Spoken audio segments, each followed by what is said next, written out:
Morning दोस्तों, मैं संतोष स्वागत करता हूं आपका मेरे यूट्यूब चैनल संतोष अंजलि ब्लॉग्स में। उम्मीद करता हूं आप सब लोग स्वस्थ और अच्छे होंगे। तो शुरू करता हूं आज का ब्लॉग। तो आज का ब्लॉग मॉर्निंग से स्टार्ट कर रहा हूं मैं। तो सुबह के 7:30 बज चुके हैं। तो अभी दाल वगैरह रख दिया है मैंने। तो जल्दी से दाल और रोटी बना लेता हूं, क्योंकि आज हमें एम्स जाना है, तो वाइफ को दिखाना है। तो अब जल्दी मैं भी काम कर लेता हूं। तो फिर मिलूँगा दोस्तों आपको थोड़ी देर बाद। कमरे से हम जा रहे हैं हरिद्वार। तो पहले हरिद्वार के लिए टेम्पो पकड़नी पड़ती है और उसके बाद फिर एम्स के लिए। तो जल्दी में हमने नाश्ता वास्ता कर लिया हल्का फुल्का। तो अब हम जा रहे हैं एम्स के लिए। तो टेम्पो का वेट कर रहे हैं। अगर टेम्पो मिलेगी तो चलते रह रहे हैं, थोड़ा आगे तक टेम्पो मिलेगी तो उस पर चल देंगे। तो फिर मिलते हैं आपको। तो दोस्तों अभी जा रहे हैं हम टेम्पो पे। तो हरिद्वार के लिए टेम्पो पर जा रहे हैं। तो दोस्तों हरिद्वार पहुंच चुके हैं इस टाइम पे, तो बस स्टेशन पे। तो अब हरिद्वार से एम्स ऋषिकेश के लिए अब टेम्पो का वेट करना है। तो फिर मिलेंगे आपको। और अब टेम्पो में बैठ चुके हैं, पर अभी चली नहीं है, अभी चलने वाली है थोड़ी देर में। तो फिर मिलते हैं आपको ऋषिकेश। तो दोस्तों एम्स ऋषिकेश हॉस्पिटल में पहुंच चुके हैं। तो अभी जा रहे हैं हम, क्योंकि ओपीडी के लिए भी हमें जाना है, क्योंकि टाइम भी 10:50 हो चुका है। तो 11 बजे तक ओपीडी का टाइम है। तो अब जल्दी से अब हम भी जाते हैं। तो फिर मिलेंगे आपसे। तो अभी जा रहे हैं हम ओपीडी के लिए। तो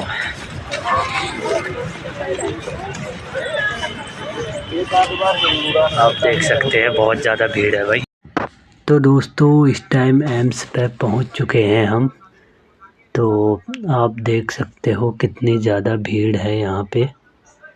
तो ओपीडी के लिए अभी जा रहे हैं हम।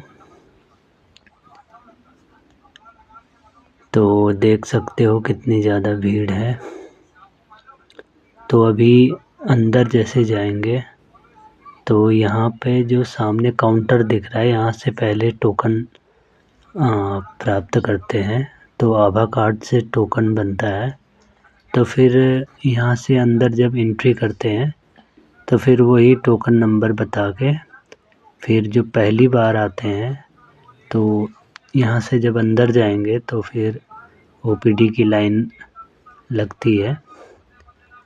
तो उसके लिए ओपीडी का पर्चा बनता है। जब आप अगर पहली बार आ रहे हैं तो यहाँ पे देख सकते हो ये दाएं तरफ ये सारे काउंटर बने हुए हैं। तो जो सामने पे अभी लाइन दिख रही है, ये सारे बिलिंग के लिए और भर्ती और डिस्चार्ज की अलग अलग लाइनें हैं। तो इस पे कितनी लंबी लाइन लगी है आप देख सकते हो। तो अभी हम जा रहे हैं उससे आगे। तो अब लिफ्ट पे पहुंचने वाले हैं थोड़ी देर पे। तो लिफ्ट के वहाँ पे पहुंच चुके हैं। तो अब हम भी लिफ्ट में जाते हैं। तो लिफ्ट का एरिया आ गया है। अब हम भी लिफ्ट पे जाते हैं। तो अब लिफ्ट से ऊपर ओपीडी पे हम चले गए हैं। तो नेफ्रो की ओपीडी पे चले गए हैं। तो देख सकते हैं आप कितनी ज़्यादा भीड़ है यहाँ पे। और नेफ्रो की ओपीडी है और सामने इको वगैरह भी हो रहा है। और ये इस साइड सारा नेफ्रो का ही है। तो नेफ्रो की ओपीडी डेज भी इस पे लिखे हैं। सोमवार, बुधवार और बृहस्पतिवार 3 दिन की ओपीडी रहती है इसमें।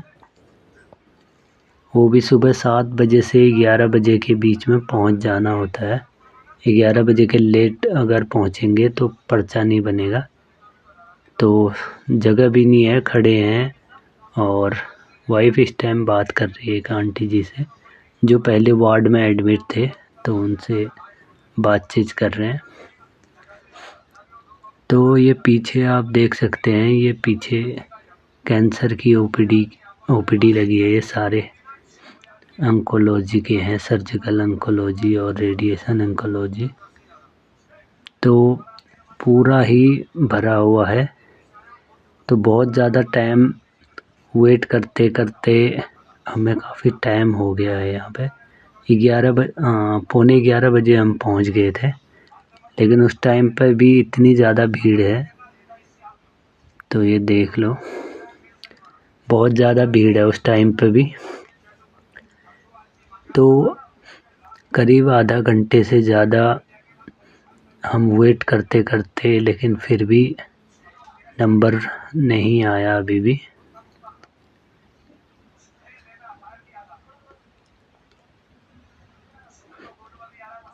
तो वाइफ भी और हम भी वेट कर रहे हैं। तो आप देख लो फिर भी कितनी ज़्यादा भीड़ है।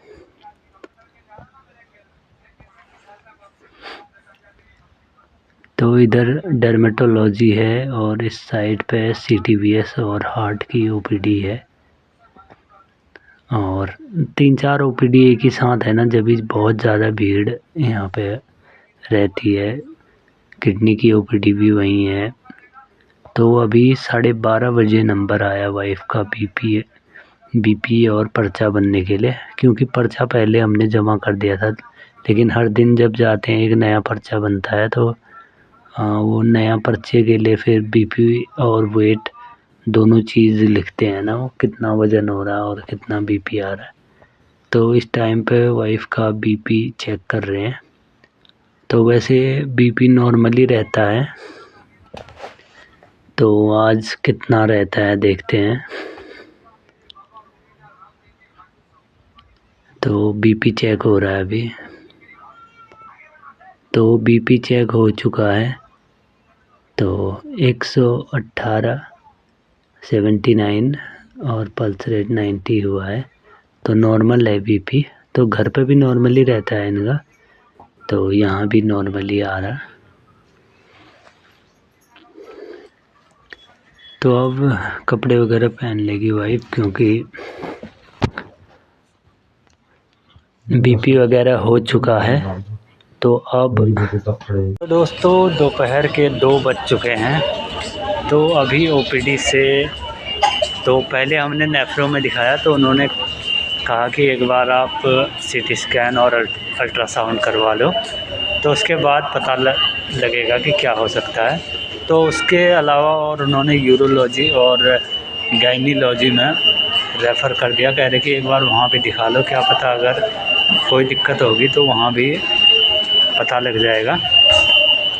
तो यूरोलॉजी वाले सर भी कह रहे कि एक बार आप CT स्कैन करवा लो, तो उसके बाद जो भी प्रॉब्लम आएगी, जो भी रिपोर्ट आएगी, तो वो देखेंगे करके। तो अभी जा रहे हैं अब एक बार CT स्कैन का पता करने। यहाँ भी डेट देते हैं, क्या करते हैं, क्या करते हैं। यहाँ भी वैसे डेट मिलती है, लेकिन एक बार पता कर लेंगे कब की डेट। अगर डेट आजकल में, अगर अर्जेंट में कराने के लिए कह रहे हैं, अगर आजकल में अगर डेट मिलेगी तो करवा लेंगे हम, नहीं तो फिर देखना पड़ेगा बाहर से ही अगर करवाना पड़ेगा, क्योंकि ये बहुत अर्जेंट है। तो अभी मिलेंगे थोड़ी देर में।